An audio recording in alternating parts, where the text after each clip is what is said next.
Hey, Ashley. Hey, Taryne, Renee. I don't remember the last time I've called you Ashley. I almost was like, wow. Hey, Ashley. I wish I had a name where it was like Ashley. Well, I guess Tare. Never mind. Moving on. Did you know popsicles were invented by an 11-year-old by accident? I had no idea. In 1905, an 11-year-old boy named Frank Epperson left soda powder and water outside overnight with its wooden stirrer still in the cup. Oh. The mixture had frozen in the chilly nighttime weather, and so the Epsicle was born. That's what they called it at first. Interesting. He sold the treat around his neighborhood, then nearby amusement parks, and then he even patented his recipe. And years later, he changed the name to Popsicle because that's what the kids would call And then he got a the truck concoction. and started playing music while he drove around the neighborhoods. Then he got delivering rich. popsicles.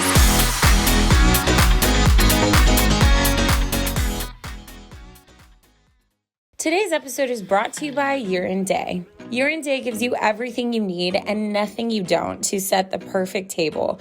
Their curated assortment of high-quality dishes, flatware, and glass was designed to enhance your modern life at home. I personally am in love with their ceramics. They come in 4 elegant semi-matte glazed colors inspired by the California coastline. So they have Daybreak, which is blush pink, Fog, which is gray, Moon, which is warm off-white, and Midnight, which is deep navy. I have a coffee mug set that is in the midnight, that deep navy color, and I am absolutely obsessed with them. You can also build your complete set by just answering a few questions about how you live and entertain, and Urine Day will customize a complete set for you in a few clicks. And guys, the kicker, everything is dishwasher safe. Everything is dishwasher safe. Urine Day is giving Unsolicited Advice listeners a special offer. Visit urineday.com/advice and use code ADVICE to get $25 off your first order of $150 or more.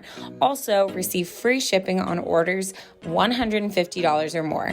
urineday.com/advice. Today's episode is brought to you by Liquid IV. When you push your body too hard or just feel run down, it's extremely important to stay hydrated. And what better way to do that than with 1 stick of Liquid IV Hydration Multiplier, which in 16 ounces of water hydrates you 2 times faster and more efficiently than water alone. I personally am not the best at drinking water, so I've been obsessed with Liquid IV because I feel like it helps me to reach my goals and to feel hydrated and just energized in the most, the best way for me. Work smarter, not harder. You know what I'm talking about? Liquid IV contains 5 essential vitamins, B3, B5, B6, B12, and vitamin C, and has 3 times the electrolytes of traditional sports drinks. They are also on a mission to change the world and have donated over 20 million servings globally. Grab Liquid IV in bulk nationwide at Costco, or you can get 25% off when you go to liquidiv.com and use code ADVICE at checkout. That's 25% off anything you order when you use promo code ADVICE at liquidiv.com. Experience better hydration today at liquidiv.com, promo code ADVICE. We are sponsored by Apartments.com. Pets can wiggle their way into the center of your life. They command your heart and your snacks, and at some point, you find yourself making decisions that kind of revolve around them, like looking for a pet-friendly place. Apartments.com has helped millions of renters find their perfect place to live and has the most pet-friendly listings on the internet, so you can find a rental with roll-worthy carpet for getting tummy rubs, a place near a park for walks, or that perfectly sunlit windowsill for cozy afternoon naps. This could be for you or the dog. Visit apartments.com, the place to find a pet-friendly place.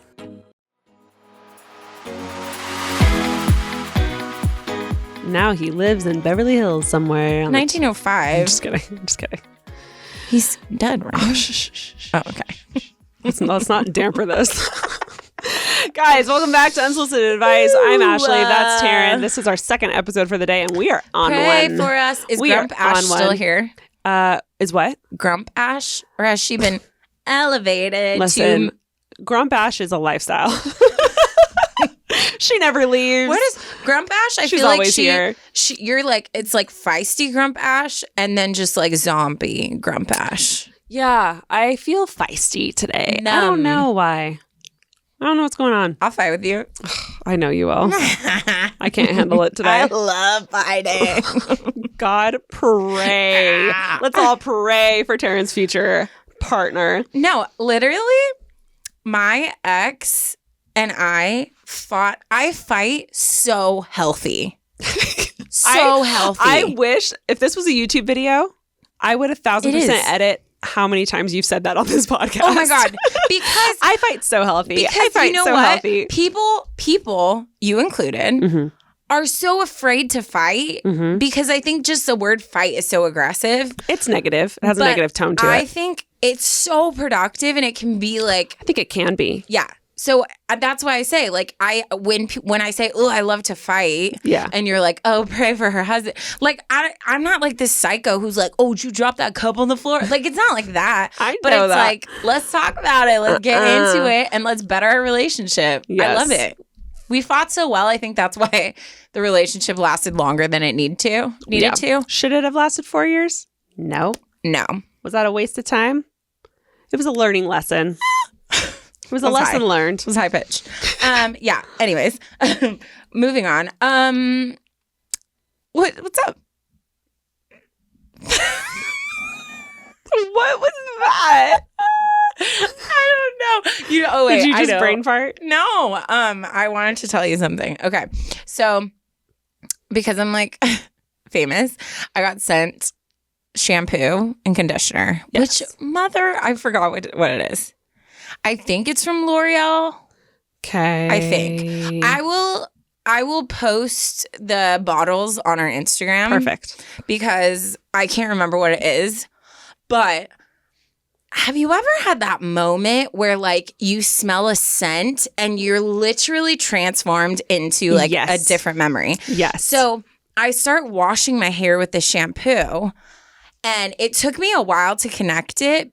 But immediately I felt like I was in love, like happy, blissful, just like in love. Yeah. And I connected it to, there was this bottle of perfume. It was like, it's been discontinued. So I'm so sad because I would wear it every day. It was like this circle. It was blue and it had like flowers in it. Okay. I can't remember what it was called. But I was obsessed with that scent. I've never experienced where I've been so obsessed with the scent before. And I would wear that literally nonstop every day when I was talking to my like high school love, like my first kiss. Like, got it. So immediately I was like in love. I was like singing. I was so happy. Yeah. And it was all because I whiffed this shampoo. Oh my God. I fully believe it is wild what your minds hold on to. I also have so many good feelings that come around. Coco Chanel, the green one. Okay. Was one of my first like splurges for perfumes. And I took it on all my first, I turned 21 the year I got that perfume. Nothing but good memories happened that year. Like the best memories. And like every time I smell it, it literally brings me back there. It's that and like Juicy Couture. I had that. Yeah. And that was a good one too. Yeah. But nothing beats Coco Chanel because that's when I started like traveling more. And it's just instantly, you're like light, takes you're you right back and there. Whatever. Takes you right back there. I even remember like my ex's cologne. Anytime I smell it, immediately, like it's just I'm there. I see him. Yes. I can smell him. I'm like, oh my God, it's so wild. I'm sure there's so much like cool science around like how scent receptors are tied to like it's whatever. One of your senses. It's just it helps create this like they say the more of the senses that you use, the more you'll remember that memory. So if you like want to remember a person, like touch them, smell them, lick them. No, I'm just kidding. I'm all snacky. But like if you are able to use all of them, then that memory becomes like solidified in you. And that's why smell is like such a huge thing. Dude, that's freaking cool. I can't wait for people to smell a Labo and think of me. Right? You always tell me, you'll be like, you smell like you. And I'm like, what does that mean? You're like not perfume. You as a human being, your body smells like your parents' house. My parents' house. What kind of smell is it? It smells a little. Were you gonna say musty? No, it smells. You made an M. I was like, girl. Not musty in a bad way, but like like a home has like a Not damp. What's the word? Okay. I'm trying to think of a better word. These are not scents that you want You associated with yourself. You smell like your parents' house, and I swear it's because you're at your parents' house all the time. And I think it's just on you. I smell musty and damp. No, those are bad vocabulary. But you smell like every time I give you a hug, I smell your parents' house. Wow. In not a bad way. It is on you. I need to rethink my life choices. Good times. Okay. Oh wait, can we say something for a second? Yeah. I recently learned. I went to a brewery, and I learned that in order to become a beer taste tester, you have to go through a course where you are taught vocabulary to help you express what you're tasting. You should do that and then tell me what I smell. Exactly. And then I just talked to someone at a wedding last weekend who was talking about fragrance. And she said, something that they do now for like perfume fragrances and stuff like that is they have you go through courses to learn vocabulary to express what you're smelling. Yeah, because there's only so many ways you can say like... How many ways can you say smoky? Hoppy. Smoky. Floral. Yeah. So I was like, that's genius, because like how else would I say, it smells like, tastes like honey. Yeah. How else can I say, Sweet. Clearly, what I'm saying here is that I need to take one of those courses. Yes, you do. Now that the entire world thinks I smell like a freaking damp washcloth thrown in the garage for a while. No, it just smells like your parents' house. Whatever. Do you have a turn it up? I do. Perf. All right, this one is titled Everyone Loves a Good Tripping and Falling Story. Yes, we do. Let's dive into it. Hey, Taryne and Ashley. I hope you are both doing well. My name is Emily. I'm 26 years old. And boy, do I have a good Taryne it up for you. I actually had started writing a different Taryne it up that was so close to sending it, but this one literally just happened last week, and it's too good not to share. Wow. Plus, I just listened to your most recent episode at the time that I was writing this, where Taryne talks about falling at Coachella. Yeah. And I feel like the timing of the story is just too perfect. Taryne, I hope this makes you feel less alone. Thank you. Still recovering, by the way. Pray for her ankle. When it's cold outside. Just kidding. Continuing, last week, my husband, my sister, and my friend and I all went to a concert together.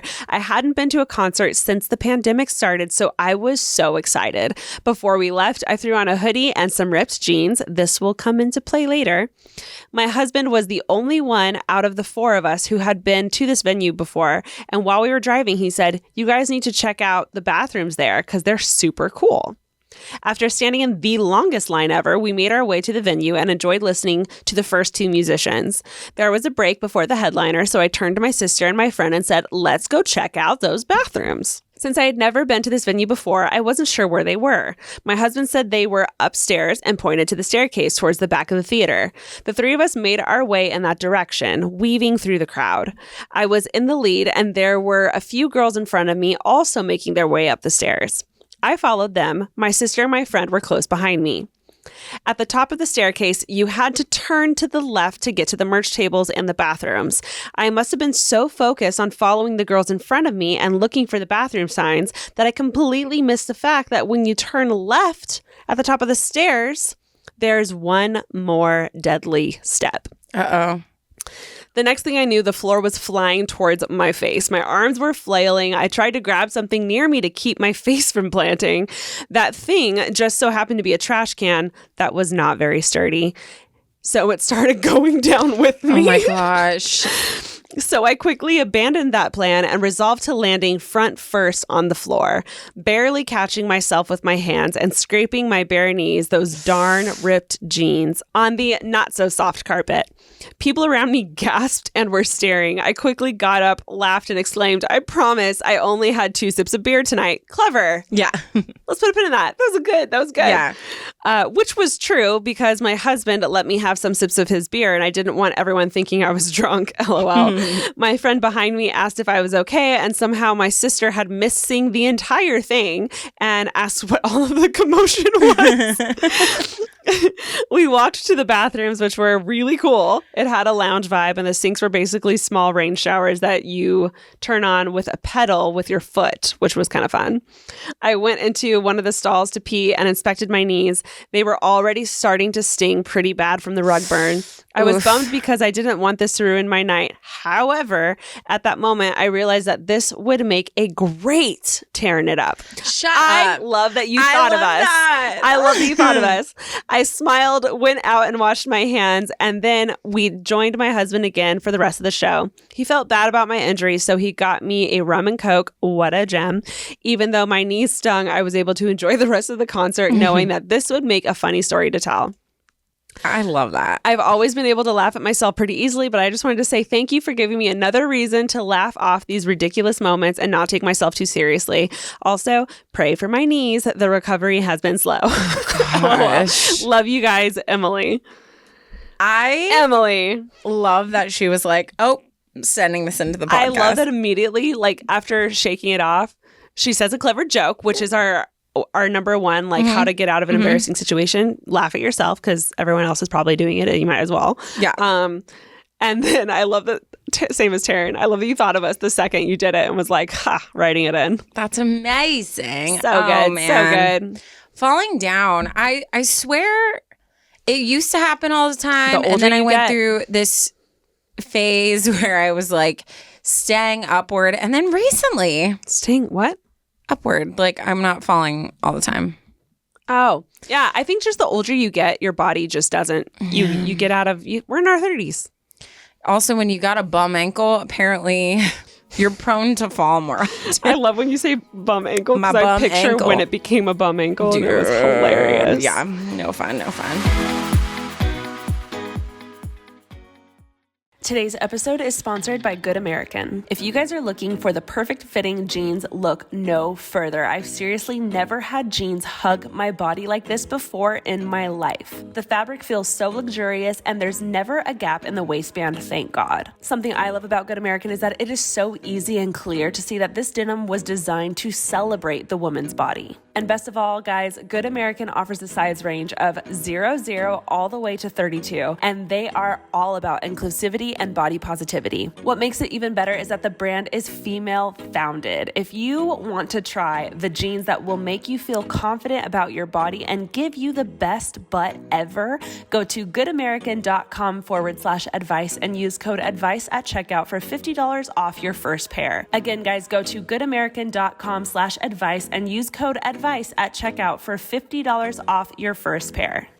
Okay, so I have always struggled with drinking water. Like, Ash is amazing at it. I'm not. And she yells at me all the time about it. But one of my favorite products I've been obsessed with is Liquid IV because it helps you to just do more with the water that you drink. And if you're like, what are you talking about? 1 stick of Liquid IV hydration multiplier in 16 ounces of water hydrates you 2 times faster and more efficiently than water alone. So all my lazy people, this is the product for you. Liquid IV also comes in amazing flavors like watermelon, lemon lime, strawberry, pina colada, and more. My personal favorite is the strawberry one, so definitely check that one out. And it's great for like after a workout when you just feel depleted. It just helps you to feel energized and just rejuvenated so fast. And if you're wondering what makes Liquid IV so effective, the science of cellular transport technology, which is designed to enhance rapid absorption of water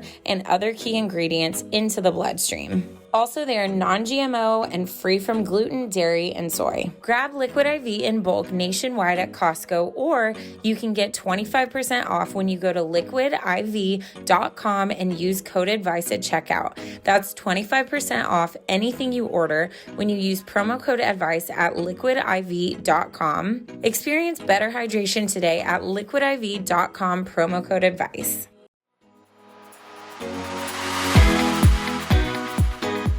Okay, you want to dive into your story? Yep. We put the fun in dysfunctional. Oh, let's unpack that. Oh, we will. Hi, Ashley and Taryne. I absolutely love your podcast and I'm completely caught up. It's kind of sad though because now I have to wait a week for each one. Yeah. Ash? I will say after I finished Game of Thrones. Right? Or caught up. But when I got into podcasts, like all of the ones that I actually am obsessed with, I remember getting to this point and being like, oh, like I have to wait. And that just makes me, when people say this, I'm like, oh my God. Like the fact that people like listen to our podcast and are like, oh, this is like one of my go-to podcasts. Yeah. Like it just makes my life, you know? Makes my life. Okay. My name is Madeline. Yes, you can say my name. And I'm 23. What? We're on a roll today with names. I know. I'm getting married next month and I'm feeling pretty frustrated. Wait, congrats. I know. Congratulations. That's awesome. Throughout wedding planning, I've gotten zero support from family and friends. I chose my sister, who's 18, as my maid of honor, and she hasn't been there for me. When I ask her if she wants to help plan, she says, no thanks, and leaves it at that. Can I say something really quick? I have Alicia, my sister, is going to be my maid of honor. I can foresee her hiring people to do everything. 1,000%. So I can see me being like, hey, what's going on with this? And her being like, I don't know. 1,000%. Yeah. What's going to happen is like Alicia is going to be like, okay, so like Taryne, you want to help plan? And then it's going to be like, just like me doing stuff. Yeah. But she'll be like, oh, I'll buy this. I'll do this. So funny. She's so true. Okay. All my sisters and future in-laws shut down when we try to talk about our wedding. I think they are treating it more as a funeral. He's gotten comments about them losing him and he doesn't love them like he used to. Both my sisters and fiance sisters couldn't make time for a bridal shower for me, which I hate. Isn't that their like biggest Literally. thing? They're all super busy and no one could throw one. So my aunt stepped in and is throwing one instead. I've also gotten in many arguments about the rehearsal dinner because they only want their side of the family who's traveling here and want to keep it at 25 to 35 people. We have offered to pay for my side or suggested that they have maybe a fancy after party that was invite only, but they didn't like any of those ideas, which, by the way, I thought those were both very good compromises. Yeah, I think those are really great compromises. Like, not only, okay, like, if you're not cool with me pitching in to pay, then like, why don't we do like a rehearsal dinner that's super chill and then like an intimate thing? Like, those are great compromises. Yeah. My mother-in-law is now saying it's her event and we can't take it over and make it a welcoming party. What a classic in-law. Monster in-law. What a classic. That is literally what the movies depict as the in-laws being. That is so funny. Yep. Spicy Ash. I don't like her. I know. My parents have been my number one supporter in all of this. They love my fiance and are super excited for us to get married. I think part of this is that I'm a people pleaser and super easygoing. I'm trying to create healthy boundaries with my future in-laws and sisters and not go into marriage as a doormat because we are going to be living super close to them. We have had issues with jokes that I'm trashy and trailer park and then walking into our house unannounced looking through the windows. Yeah. The fact that you just casually say that as like stuff you're used to, I'm already like, no. Red flag? Hard pass? No. I would get a Ring camera. I would close all my blinds. Oh my God. Yeah. I don't think I could live by my parents or in-laws or anyone. Really? No. I literally told my parents they can't move anywhere near me. That is a easy drive. I could live down the street from my parents, but also like there would be healthy boundaries in place for sure. My fiance and I are on the same page in all of this, but I don't want to drive him from his family. My main question, how do I convey what I want with the rehearsal dinner without being a bridezilla? How do I set healthy boundaries with family without ruining relationships? So far, in trying to create those boundaries, I've caused issues in my future family, and it's rough. Thank you for listening. This has honestly been so helpful writing this all out. With love, Madeline. P.S. I've attached a picture of us from our engagement shoot. Well, you guys are adorable. Freaking adorable. You guys are adorable. Also, you should always wear that color blue. Yeah, dear God, you're so cute and he's so cute and you guys look so happy. So what bothers me the most is Tell us, that Ash. you feel bad for getting what you want for your wedding. And, you know, this doesn't always happen, but stereotypically, you're supposed to have like one wedding in your life. That's your moment. Yeah, it's your day. That is your day. You know, like that's the day where you get to pick the food. Everyone's coming to celebrate you. You get to get all dressed up and everyone's supposed to shower you with love and gifts and support you and your new future spouse. It's not about the in-law. It's not about the sister. Yeah. It's not about the friends. It's literally about no one else but you and your future husband. But that's like literally probably the smallest percentage of how actual like weddings happen. No, for which sure. Is so sad. Oh, it's horrible. But I wish you had a friend that could like step in and do this for you, because Literally me in every wedding. that's what needs to happen. You shouldn't have to be dealing with this, but someone needs to remind the in-law. Linda. And I'm going to go ahead What if and her say name it. really is Linda? That'd be amazing. It should be your husband. Yeah. And I don't know where he is in this situation. I don't know if he's like, I don't want to plan this wedding, but that's his mom. And I wouldn't want to ruin the future relationship with my future in-law either. I would tell my husband to get his mom in check. Yeah. This is our wedding. Yeah. And she's causing a lot of drama that's really affecting me. Yeah. So, in the most loving way, I would get your husband to take care of that. Yeah. Also, the friends, the bridesmaids, the maid of honor that no one's doing anything, you can pop off on them. Yeah. They're your friend. They can handle it. I get this being scared with the in-law, though. Yeah. That's a different situation. Yeah. It's so funny because, like, you know, I joke about it all the time, but it is a very sad fact about me. I've been in literally like 100 weddings. Taryne is 27 dresses. I've been in weddings where when I was asked to be in the wedding, I was like, huh? Yeah. Because I feel like I am that person for a lot of people who You're people a safe are place. like, I can rely on her. Like, she'll help me do whatever, you know? I've been in weddings where the maids of honors and people sucked and the bride called me crying and was like, can you plan my bachelorette? Like, so I've seen all the sides. I've never been in a wedding where there wasn't some type of drama or at the end of the wedding, it resulted with people who no longer talk to this day. Yeah. Never. Yeah. Because for whatever reason, weddings bring out the actual worst in people, which is so sad because it's genuinely supposed to be just this beautiful celebration of love. So I'm saying this to you because hopefully you find some solace in that of like, you're not alone. People are the worst.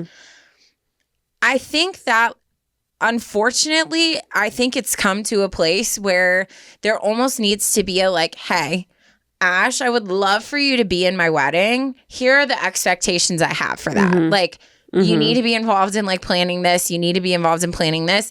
The dress is going to be about this much. I would also love that because travel is going to be about this much. Yeah.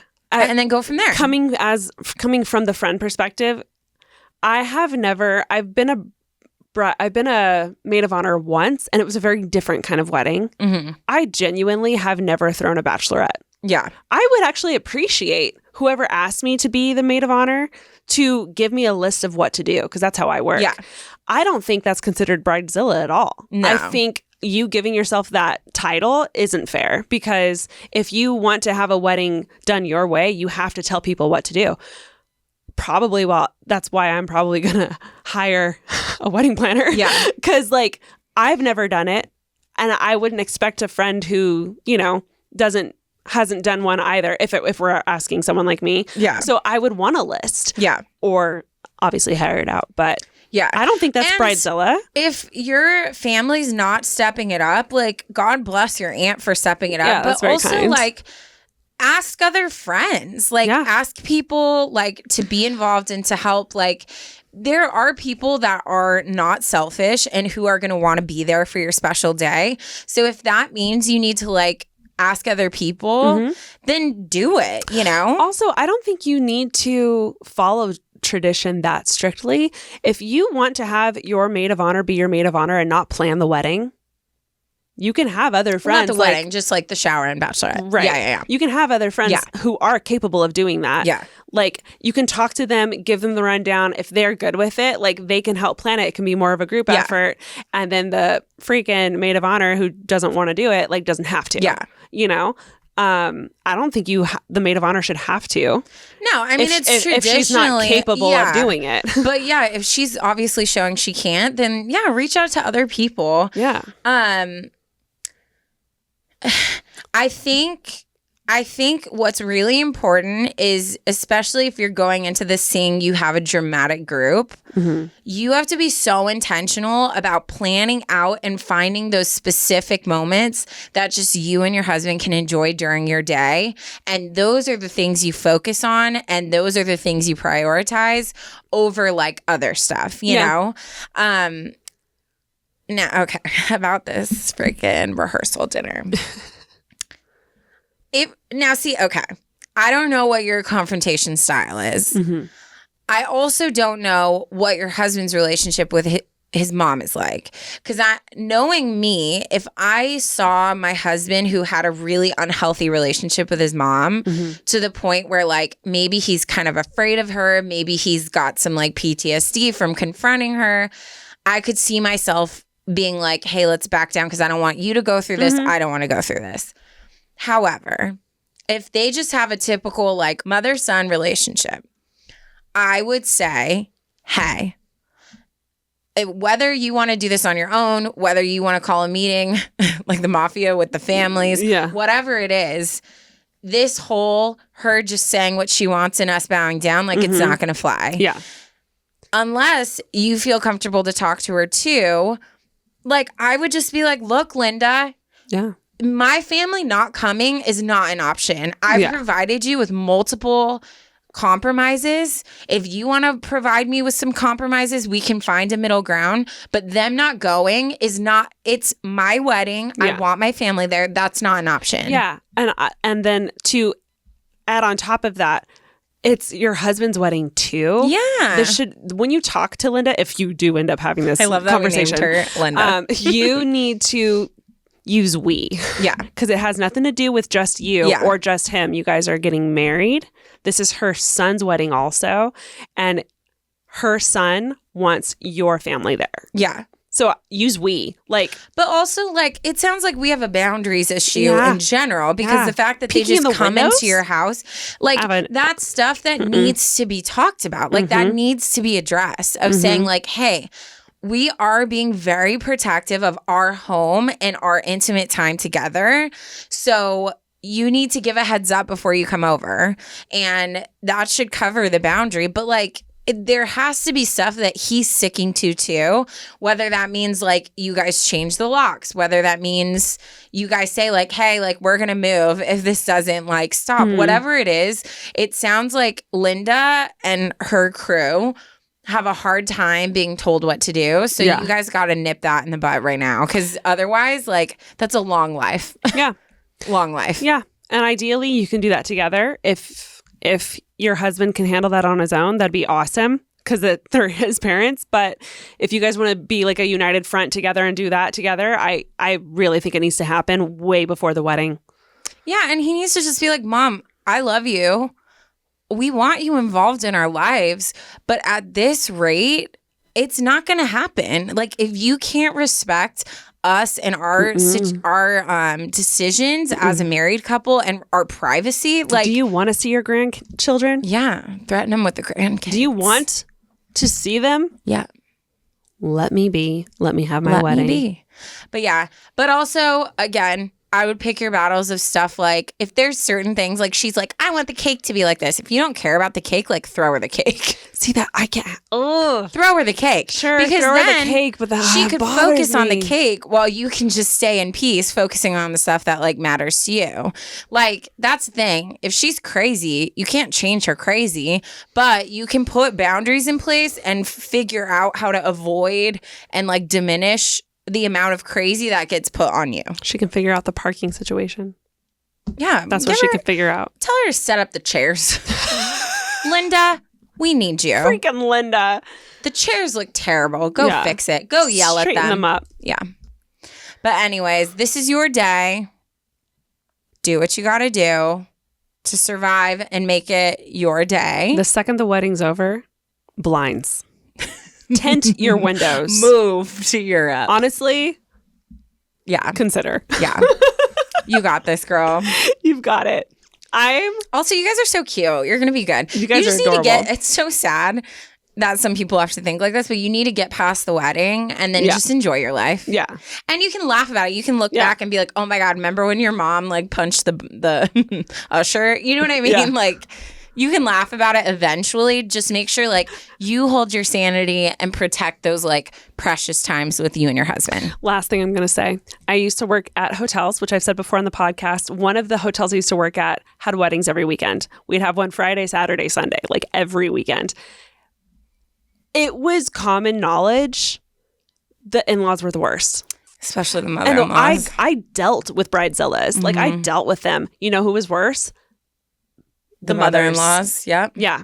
In-law or mother of bride. Didn't matter. The mothers were the absolute worst. And like the brides would come screaming, crying, throwing hands, like just the worst mood. Like something didn't go right and it was our fault, you know? The mothers straight up would threatened. Come for your life. Yeah. And like I would have to, whatever guy was working, I'd have to like get them to like stand next to me. And it was just like, we had to deal with it all the time. Necessary. We had to deal with it all the time. And I get that it's stressful, but it's such a, I mean. So unnecessary. Honestly, elope. Don't let her get involved at all. Surprise, we're married. Surprise! Linda will kill you. I've literally had friends that got married, just the two of them in like a courthouse or something and had this beautiful time. And then during the wedding, one of my friends in particular, she struggles with like anxiety and like getting upset over stuff. And the whole day I was like, she is so calm and she's so chill. Like to the point where I was like, are you high? Like, why are you so chill? Well, one of the most stressful things is the paperwork too. Yeah. And she just said, she was like, we actually got married a month ago. So like, I don't care what happens today. And I was like, dang. Yeah. That's beautiful. It's very clever. You got to do what you got to do. You do what's best for you. Yeah. Enjoy your day, whatever it takes. Have you ever had one of those moments where you realize it's time to find a new place? At apartments.com, they call it an out-of-apartment experience. Maybe you're lugging the trash bag down a 6th floor walk-up when it bursts open right as you reach the dumpster. Or it could strike the second you realize the change machine at the laundromat is broken. Or maybe it hits when you receive some life-altering news, like finding out you're going to be a parent. The first thing to do after an out-of-apartment experience is to start your search for a new place on apartments.com. They've helped millions of renters find their perfect place to live, whether it's an apartment, townhome, condo, or even a house. And with their 3D virtual tours, you can scour every inch of a listing because sometimes 2 dimensions just aren't enough. The features don't end there. Apartments.com also has powerful search tools that will help you find a place that meets all of your requirements. So when you're having one of those moments, take a moment and check out apartments.com, the place to find a place. Today's episode is brought to you by Year and Day. One of my new obsessions, I just got a new apartment. I feel like I've officially entered my adulting chapter. I know you're thinking like you're in your 30s, you've been there, but like all that matters is how I feel, okay?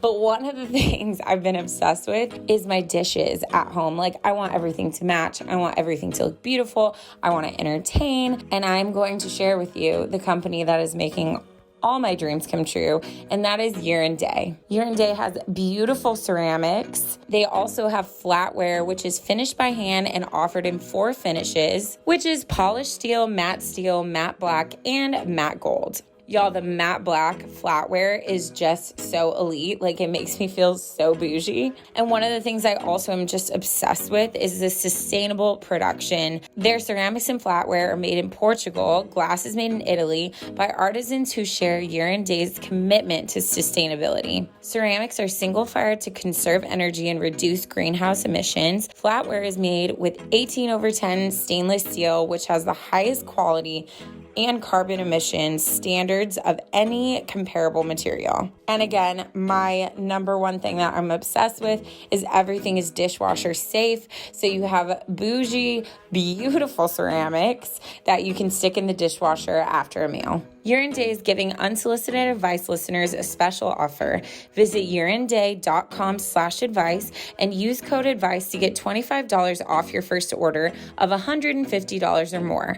Also, receive free shipping on orders $150 or more. uranday.com/advice.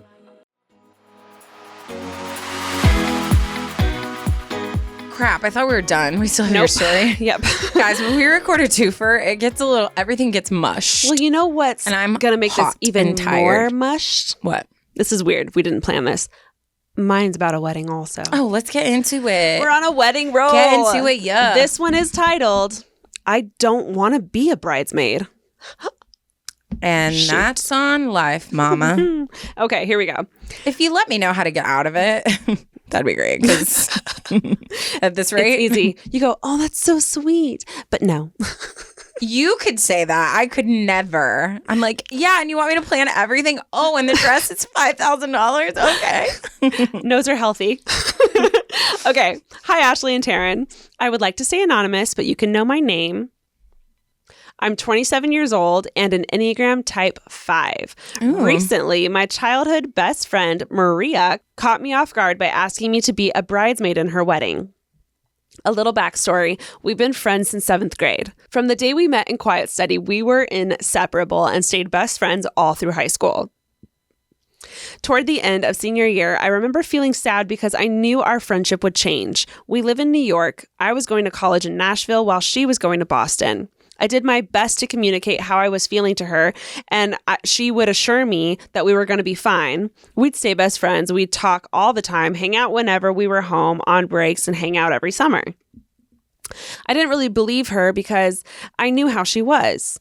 She is an out of sight, out of mind kind of person, but she put so much effort into convincing me everything would be fine that I started to believe her. We went to college and I was going through it. It was my first time being away from home. There was roommate drama, not directly with me, but it was a stressful situation to live in, and family drama going on. To be clear, I am the farthest thing from a clingy person. If anything, I have issues opening up to people. I had reached out to Maria when I was having a really bad day, maybe once every few weeks, and she never responded. At first, I understood. I knew she was in a sorority and it was super busy, so I didn't think much of it. But after this happened a number of times, I started to get annoyed. She would always reach out to me when she was having a bad day, sometimes calling at like 3 a.m, and I'd roll myself out of bed to talk to her.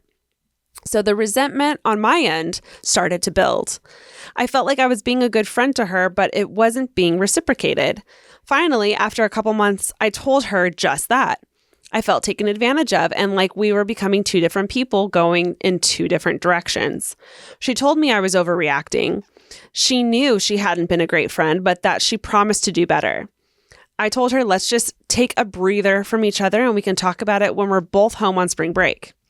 We met up to talk and the conversation didn't go well. Oh. I tried explaining to her how I felt like I was always there for her, but she was just never there for me. I'm not the best at talking about my feelings, so I had it all written down in a letter for her to read. She read it and was like, yeah, I know I did all of that, and to see it written down makes me feel really shitty, but I'm not sure what you want me to do. I'd been thinking about this conversation for a while, so I told her if there is nothing she wants to do to fix it, then I think it's best we go our separate ways. And that's when she got mad. She didn't understand why I wouldn't want to be friends anymore, and I explained that we are both growing and changing in such different directions that if I met her today, I would probably not be her friend.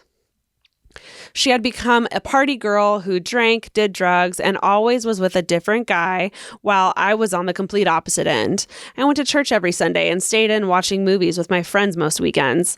I didn't care that she was doing what she was doing if it made her happy, but we just had such different interests now. Every time I saw her, she wanted to take me to a bar or a club, and that's just not my world. But she literally said no. We're staying friends and wouldn't let me break up with her. This sounds like a relationship, but I promise it's just a friendship. Ever since that day, I kind of made up my mind to stop trying and let the ball be in her court. And there were times when we didn't talk for a long time. We graduated college, I moved back to New York, and she has moved around to a couple different states, but moved to New Jersey about a year ago. Our friendship has turned into an awkward once-a-year meetup. You know those friends who you cannot talk to or see forever and pick it right up where you left off? Yeah, this is not one of those friendships. There's always awkward silences. Neither of us knows anything about the other's life, but we, at least because I don't actually know how she feels, feel obligated to catch up every once in a while. Like I said, she moved to New Jersey in April of 21, and we didn't catch up until January of 22. I'd gotten her save the date a few months prior, so I didn't think there was a possibility she would ask me to be in the wedding. My sister and mom kept saying they had a feeling that she would ask me, but I thought I would never ask her to be my bridesmaid, so I don't think she would ask me. My sister and I go to her apartment, and right as we're about to leave for dinner, she tells me to wait, goes and grabs a box, and starts walking towards me. I've received many box forms. Immediately in my head, I know what it is, and I'm starting to panic. WTF. Why is she doing this? My sister, being completely oblivious, goes, OMG, is that a late Christmas gift? I could have smacked her in that moment. Maria says, no, it's not, and tells me to open the box. There is a note asking me to be a bridesmaid along with a couple of gifts. I break out into a sweat. Maria, her fiance, and my sister are staring at me, so I have no choice. And after a few seconds of silence, go, oh my gosh, of course. And she adds in quotes. For days after, I'm traumatized. I cannot believe she asked me to be in the wedding, and I can't believe I said yes. It was bothering me so much that I text her and essentially say I wasn't expecting to be in the wedding. In response, she says she knew I wouldn't expect it, but as her oldest friend, she couldn't imagine getting married without me standing up there by her side. Now I am in her wedding and got roped into going to Florida for the bachelorette party. I tried to talk to her about not going because I still don't drink or party, and her friends and her can get really wild. She guilted me into going and told me I can bring my sister along so I have someone to hang out with. All the feelings I had in college are coming back up, and I feel so uncomfortable being in the wedding. I already paid for my Florida trip, bought my dress, got it altered, and I'm going to the bridal shower in a few weeks. The wedding is in July. I feel so trapped, and I feel like I have to go through with being in this wedding. In some ways, it feels like this is our last hurrah, the last major event of our friendship. It's like in the UA episode with Alicia and Remy, where you guys compared a friendship to a TV show that has continued on long past the time that it should have ended. That's what I feel like with Maria. I know this was long, but I appreciate any advice that you can give to get me through this. I just want it to be over already. Thanks. P.S. I admire your friendship and love how you guys preach how important communication is. It has helped me so much in my life. Love that. First of all, I loved all the details. I know. I feel like I've stepped into your world. Yeah. And I know so much about Maria now that I feel like I have so much I want to talk about. You know what's funny is I know we are going to have completely opposite things to say. Oh, interesting. Why? Because I feel like, and maybe I'm putting words in your mouth, I feel like you're the type that's like, no, you need to say no. You need to, like, if she's this, like, you need to stand up for yourself. You need to do what's right for you. That's what I would guess you would say in this situation. Or, like, lean more towards that. Whereas I feel like I have a little bit, like, similar, like, foundation, but a little bit different, what I would say. But also it's coming very much from, like, how I view things. Right. So I'm just interested to see if I'm right. Yeah. I would say 50-50. Okay. Would I have accepted the wedding bridesmaid invitation? I feel like, yes. I don't know that I could tell someone no that genuinely wanted me to be in their bridesmaid wedding. Be a bridesmaid in their wedding. I can't talk. I'm so sorry. Be a bridesmaid wedding. Would I plan anything in the wedding? No. Yeah, which it doesn't sound like she has been a part of.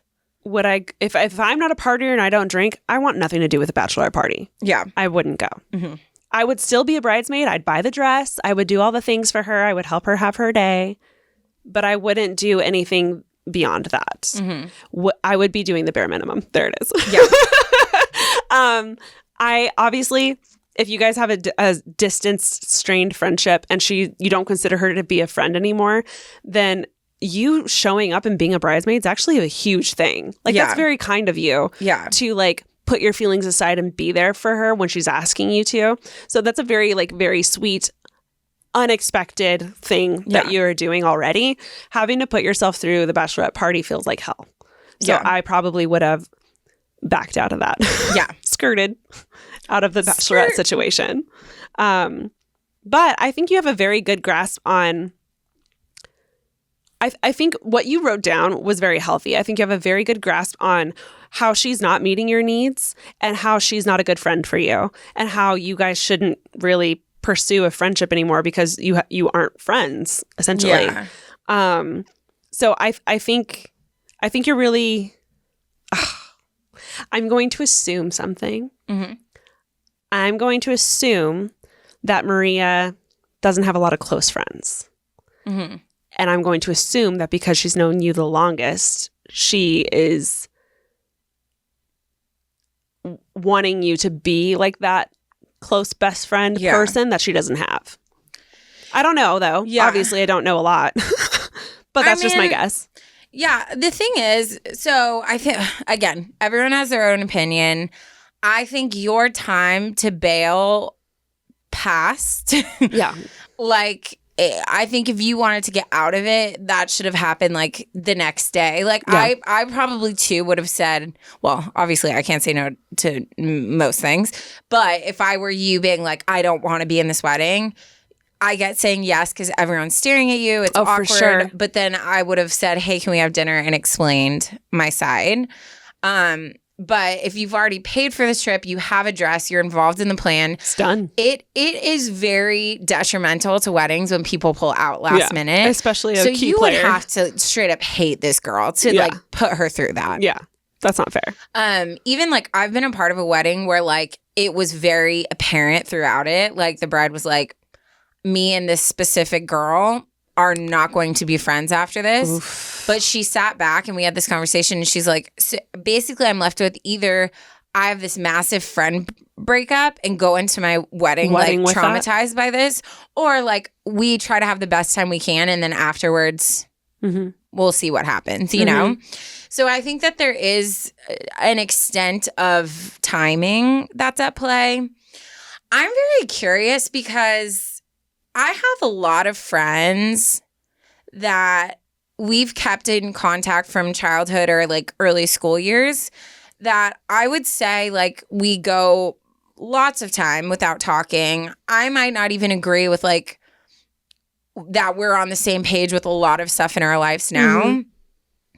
But I think that like there came a point in each of those friendships where I was able to like see the direction it was going, accept it, and then now like it's great. Like when you pop up, you pop up. If I pop up, I pop up. Mm-hmm. Some of them I will probably ask to be in my wedding because they were literally my first friends. Like, and I feel like a wedding is such a culmination point. It is. So it's like everyone that's come in your life at different you want, periods. Like your current friends, you want like family, you want like people who've been in your life forever. Mm-hmm. I think there's something symbolic of that. Mm-hmm. So I think you should see it from that viewpoint, not just like, why am I in this? But like, no, like you were a crucial person to her and her life and finding this person. Yeah. Yeah. The way that you talk about the friendship, you are still very clearly like angry. Yeah. And so I think that that's why everything is muddied, because when you are angry at someone every single, it's like putting on a pair of glasses. Yeah. Like, have you seen those videos where they put on a red light and they tell artists to try to paint what they think are the right colors, but it's impossible to tell. So then you turn it on and it's like, she has purple hair, she has like green skin, whatever. Yeah. I think that when you're angry, you are so clouded by those emotions that it's hard to see anything, because anything that's done towards you, you're going to like scoff at. You're going to be like, how dare she say that, when probably the other person is not even aware that their actions are being perceived as that.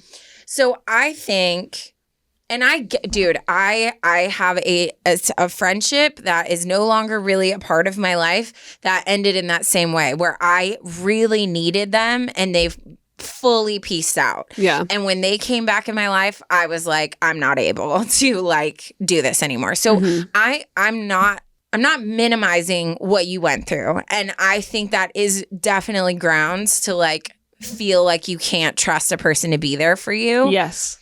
However, I do think like you carrying around this anger and being upset whenever you have to see her, upset with exchanges, just looking for ways to get rid of her, like that's only affecting you. And like, I don't want you to hold that anymore, you know? Yeah. So I think that you need to find a way to either cross over to like, this friendship is what it is. Like, we hang out every once in a while. Stop expecting her to be something she's not. Yeah, we can talk about where our lives are at. Sometimes it's awkward. Sometimes it's cool. I guarantee you, if you let go of the anger, it's not going to be as awkward.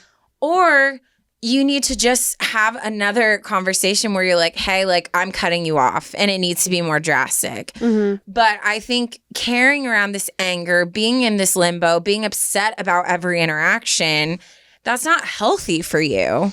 So I think that you've got to weed it out to see it for what it is and what you want it to be. Yeah.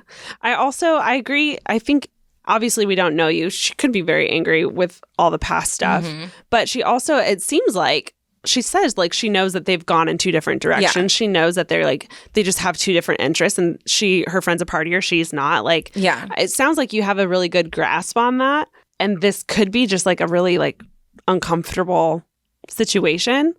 But you've already committed to it. You're doing the bachelorette party. Yeah. So let's strategize for a second. Bachelorette party, you get to bring your sister. Awesome. You guys should like come up with a code. Yeah. First of all, you should loop your sister in, because it sounds like you haven't fully told her everything. Loop in the sister so you have a partner during the entire bachelorette party. When stuff gets weird, or you start feeling angry, or you start feeling like taken advantage of, or you just feel uncomfortable, say your little code word, and then you guys can run off to the corner, like grab some pizza or something. Or like go up to her with a shot and be like, this one's for you. Love you, girl. And then have her take the shot and be like, okay, I'm going to turn out. But also communicate those expectations before of saying, hey, I want to be a part of this, but I'm just letting you know I'm not comfortable in certain environments. Yeah. So I'm going to be as present as I can. Yeah. But also, if I do have to back out, please don't take that personal. Like, or go to bed early. Yeah. You also don't have to stay awake and go to all of the clubs that they're going to go to. Yeah. Like, no one's asking you. But just like, if you make that very clear, she can't get mad at you for it later with that information. Exactly. And same thing for I just hit the mic with my nose so hard. Same thing for the wedding. Include your sister on what's going on. Obviously be there, be present to support her and like love, you know, the uniting of her and her husband. But like, you don't have to stay long after. You don't have to like be there till the last person leaves. Like, you can do your thing and be there and then give her a big hug and be like, I'm so happy for you. And then leave. And then it helps when you're just like, oh, this day is not about me. This is about her. Yeah. So then you just you literally just float. Yeah. And be like, oh, you want me to wear this? Cool. You want me to go take care of the in-law that's being annoying? Cool. I'd love to. I don't know her. You want me to pose in this photo? Yeah. Cool. Like, whatever. I'll do whatever, because this is about you. Yeah. I'm supporting you in this day. Yeah. And then you just go away. Yeah. And you can go back to like meeting up with her once a year. Yeah. You know? I love that she included your sister in this. I think that is your saving grace. Yeah. And I think that's going to get you through all of the next events that'll be coming your way. You sound like a very healthy, very aware person. And so maybe in the future, after the wedding, after she's done, maybe you can have a conversation with her. Yeah. Just be like, here's how I've been feeling. Yeah. But until then, buckle down. Don't fight the current. Yeah. just freaking put on your floaties. Just vibe, girl. Just your water float down wings. that river. You're going to get vibe through it out. And when the wedding's over, maybe plan something fun just for you, cake. You and a friend, you and your sister to celebrate surviving. Do what you got to do. And then just bye. Float off. Bye, girl, bye. You got this. Release that. Release all that stuff and just do what you got to do. I completely agree. You've 1,000% got this, Anonymous. I feel for you. We hear you. And you're going to get through it. Yeah. I take back my statement. We were very much on the same page. I don't know why. I think especially because Grumpy Ash was here. I don't feel her anymore, by the way. I feel I've mellowed out. Okay. Because I feel like Grumpy Ash would have been like, no, you do not have to waste your money on her. Who cares? It doesn't matter. It's about you. It does suck. But I don't think I could personally tell someone no, unless I was like, hey, I would probably say something along the lines of, listen, I want to be there for you, but this is not a good time for me. And I know I won't be doing my part or making this a fun time for you. So I'm going to bow out. Yeah. I would have said something along the lines of that. But yeah. Yeah. Amazing. Also, in general, I love weddings. I know. Weddings are great. Yeah. Someday I'll have one. Might be to myself this rate. But I'll have one. Oh, she'll have my one. day. Let's throw you one. Okay. Sad. Okay. Here's the dad joke. Perfect. To end us out. This is great. My recliner and I, we go way back. Oh my God. Actually, that might be like one of my favorites. It's so good. It's so simple. It's clean. It's clean. Guys, if you made it to the dad joke, we love you the mostest. Thank you so much for listening. This was the wedding episode. So, if you are sitting on some wedding drama, a little situation that's sticky you want advice on, take the time to please write us an email, fill in all the dirty details so that we can advise you properly. We'll be talking to you guys in the next episode, which will be coming Monday. So much. Love you. Bye.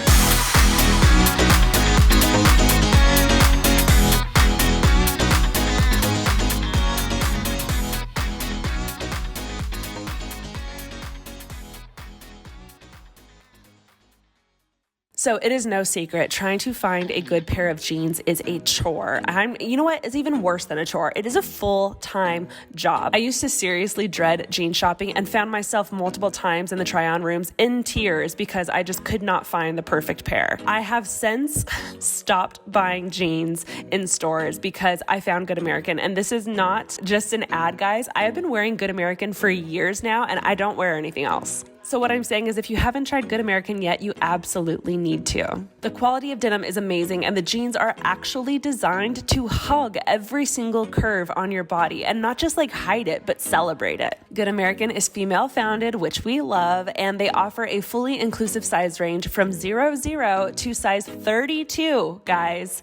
Everyone's included here. This denim is designed to celebrate your body, and they are giving our listeners an insane deal. Go to goodamerican.com/advice and use code ADVICE at checkout for $50 off your first pair.